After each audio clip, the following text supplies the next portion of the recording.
Dans ce texte, Sri Aurobindo aborde la question éternelle qui nous pousse à regarder au-delà du visible et de l'extérieur pour nous tourner vers notre intériorité. Cette question peut être posée de différentes manières, mais elle fait toujours référence à ce qui est profondément en nous. Il souligne que les chercheurs modernes, qu'ils soient yogis ou scientifiques, sont également poussés à explorer cette question. Les scientifiques, en particulier, cherchent à comprendre ce qu'est l'intelligence et comment recréer cette faculté dans un ordinateur. Cependant, ils se rendent compte que l'intelligence dépasse les simulations superficielles et nécessite quelque chose de plus profond. Ainsi, ils en viennent à la conclusion que l'intelligence véritable se trouve au-delà du cerveau et est elle-même connaissance. Au final, leurs recherches les amènent à reconnaître qu'il existe une intelligence supérieure qui guide et dirige notre propre intelligence. Le cerveau humain possède des connaissances et de l'information, tandis que les formules mathématiques et scientifiques contiennent des données sur lesquelles elles opèrent. Ce qui est essentiel dans tout cela, c'est la connaissance. Les connaissances ne peuvent pas être réduites à une simple formule ou à des données, elles sont fusionnées en elles-mêmes. Toutefois, nous n'avons pas de terme pour décrire cette fusion. Les connaissances sont à la fois un moyen de stockage et de traitement des données, ce qui permet d'agir sur des données externes. Les connaissances sont la source même de l'intelligence et de son fonctionnement. Les scientifiques sont perplexes face à cette conclusion car elle va au-delà de leur domaine d'exploration. Les yogis, quant à eux, comprennent immédiatement cette idée et la poursuivent par un effort d'identité intérieure. La deuxième question concerne la vie. Les scientifiques essaient de décrire et de définir la vie en termes de fonctions telles que la reproduction, l'action sur le monde, la préservation de soi, etc. Cependant, la question plus profonde est de savoir pourquoi et comment la vie se reproduit et se nourrit elle-même. La vie doit se connaître elle-même entièrement pour être en mesure de se guérir et de se reproduire. Elle doit donc être considérée comme une entité à part entière, qui s'exprime ensuite à travers différentes activités et formes.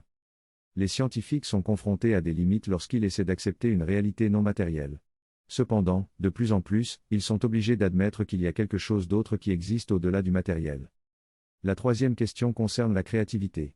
Les scientifiques tentent de comprendre ce qu'est la véritable créativité, mais ils se rendent compte qu'elle échappe à toute définition.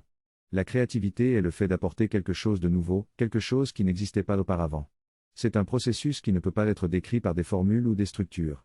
C'est quelque chose de non mesurable et de difficilement imitable. En résumé, ces trois questions, la connaissance, la vie et la créativité, sont des sujets qui dépassent les limites de la science et qui suscitent de nombreuses interrogations. La compréhension de ces questions nécessite une exploration au-delà des connaissances scientifiques traditionnelles. Ce texte soulève plusieurs questions sur la nature de la créativité et de la perception, ainsi que sur l'existence de Dieu et de la conscience. Il aborde également la notion de satisfaction et de recherche de sens dans notre existence. L'auteur affirme que l'expérience de voir et de connaître est en elle-même une réalité intérieure et que la science, bien qu'elle étudie le monde matériel, ne peut répondre à la question de qui ou quoi voit et connaît. Il souligne que la recherche de satisfaction dans le monde extérieur est limitée et que seule une exploration de notre monde intérieur peut conduire à une véritable satisfaction. L'auteur soutient que notre âme est attirée par cette recherche de sens et qu'elle est capable d'être touchée par des vérités plus profondes. En fin de compte, il explique que notre recherche de satisfaction dans le monde extérieur est en réalité une quête de ce qui est plus satisfaisant et que cette quête est guidée par notre nature divine. Dans ce passage, il est question de la notion de renoncement et de ce à quoi on aspire. L'auteur souligne que l'aspiration doit être plus puissante que ce que l'on doit abandonner. Il parle de l'offre secrète d'un grand accomplissement qui est une récompense complète pour tous les renoncements possibles. Il précise que cette récompense n'est pas une simple satisfaction partielle, mais plutôt la jouissance d'une immortalité. L'auteur explique que cette aspiration est en relation avec quelque chose d'infiniment plus grand, une conscience ressentie, une délectation dans l'immortalité. Il discute également de l'importance de la relation juste entre les différentes parties de nous-mêmes. Il explique que ce qui est offert n'est ni une abstraction métaphysique, ni un vide ou une absence, mais plutôt l'absolu de tout ce qui est possédé par l'âme dans ce monde relatif. Il précise que dans le monde relatif, il existe une croissance de la conscience et de la vie qui s'accomplit dans le monde supramental où tout est une lumière, une vie et une conscience infinie. En somme, il s'agit de la recherche d'un accomplissement total et absolu qui dépasse toutes les limitations. Dans cette synthèse, il est expliqué que nous sommes des êtres temporaires dans ce monde relatif. Nous ne venons pas de la relativité, mais d'une réalité absolue à laquelle nous retournerons. Il est souligné que cette réalité absolue est la source de notre pouvoir, connaissance et conscience dans ce monde. On parle également du fonctionnement de l'esprit, où parfois nous trouvons des solutions à nos problèmes sans chercher activement, mais plutôt en laissant notre esprit vagabonder. Cela montre qu'il y a quelque chose en nous qui sait déjà et qui peut fournir les réponses dont nous avons besoin. Pour entrer en contact avec cette connaissance intérieure, il est suggéré de s'adresser à notre esprit ou à notre conscience supérieure, de formuler une question ou une aspiration, puis de devenir calme et réceptif pour recevoir la réponse. Il est expliqué que pendant le sommeil, notre moi inférieur est en mesure de recevoir les connaissances de notre moi supérieur et de les intégrer dans notre conscience. Cela se manifeste lorsque nous apprenons de nouvelles compétences ou comprenons des idées difficiles plus facilement après une période de repos. Enfin, il souligne l'importance du temps dans notre vie, où la force vitale prana anime nos activités et émotions, mais il y a une réalité secrète derrière tout cela. La véritable source de notre impulsion vitale réside dans la direction de la lumière et de nos intérêts personnels. Lorsque nous sommes obligés par les autres de suivre une certaine direction, nous commençons à ressentir une sensation d'étouffement. Cette sensation d'étouffement provient de l'intérieur de nous, d'un désir de briser les contraintes et les limites qui nous empêchent de nous épanouir. Nous nous demandons alors pourquoi ce désir est si insatisfaisant et pourquoi il existe d'autres choses qui nous satisferaient davantage.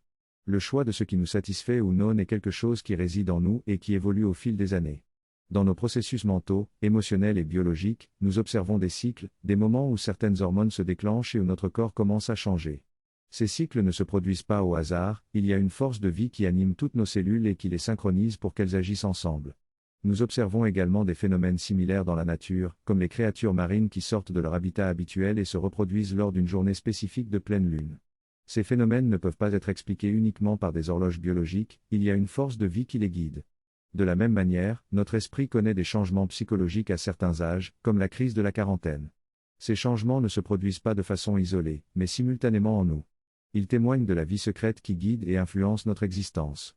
Cette vie secrète est au-delà de notre compréhension, une transfiguration de tout ce que nous sommes. Elle soutient et justifie nos sens limités qui ne nous permettent de percevoir qu'une infime partie de la réalité.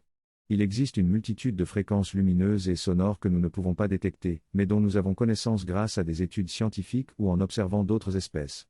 En grandissant, notre capacité à percevoir ces fréquences diminue, mais elles existent toujours. Cette vie secrète invisible est la pierre angulaire de notre existence. L'auteur affirme que nos sens sont limités et qu'il y a des gammes de perception qui nous échappent. Par exemple, nous ne pouvons pas voir en infrarouge, ultraviolet ou rayon X, ni entendre toutes les fréquences sonores. Cependant, bien que nous soyons limités, cela ne signifie pas que notre expérience sensorielle n'a pas de valeur. En fait, l'auteur soutient que notre expérience partielle des sens est soutenue par une sorte de sens absolu qui existe dans l'univers. Ce sens absolu permet à notre expérience limitée d'avoir une certaine valeur et promet également une expansion et une expérience complète à l'avenir. L'auteur souligne la différence entre la recherche perpétuelle dans notre état mental limité et la notion d'un état de conscience immuable qui nous attend. Pour atteindre cet état, l'auteur suggère que nous devons renoncer à notre nature limitée et chercher en dehors de nous-mêmes. En conclusion, l'auteur souligne que notre progression spirituelle ne peut être atteinte uniquement par des efforts mentaux, mais nécessite un abandon de soi et une exploration au-delà de nos limitations. Dans ce passage, il est question de la notion de série infinie et de la question qui se pose lorsque l'on avance par demi-étapes successives. L'idée est qu'à chaque fois que l'on parcourt la moitié de la distance qui reste, on ne finit jamais par atteindre la destination finale. On continue toujours à prendre une demi-étape supplémentaire et ainsi de suite, ce qui crée une série infinie. Cela peut être comparé à notre conscience qui, tant que nous sommes dans une mentalité de recherche, ne parvient jamais à une découverte ultime. Il y a toujours une autre demi-étape à franchir. Cependant, il est suggéré que pour sortir de cette série infinie, il faut passer outre l'espace et le temps et simplement faire le pas, ce qui évoque la notion de conscience pure et de réalisation de soi. On parle alors de perfection de soi qui se situe au-delà de la mentalité de recherche. Il est également mentionné que cette notion de perfection en contraste avec ce que nous sommes peut sembler contradictoire, mais elle est justifiée par sa propre logique. L'objectif est donc de renoncer à notre mentalité de recherche pour trouver cette perfection qui se trouve derrière notre mentalité. Finalement, il est dit que l'au-delà de ce que nous sommes ici n'est pas une annihilation, mais une transfiguration de tout ce que nous sommes dans notre monde de forme. C'est une métamorphose de ce qui est incomplet ici vers ce qui est accompli là-bas.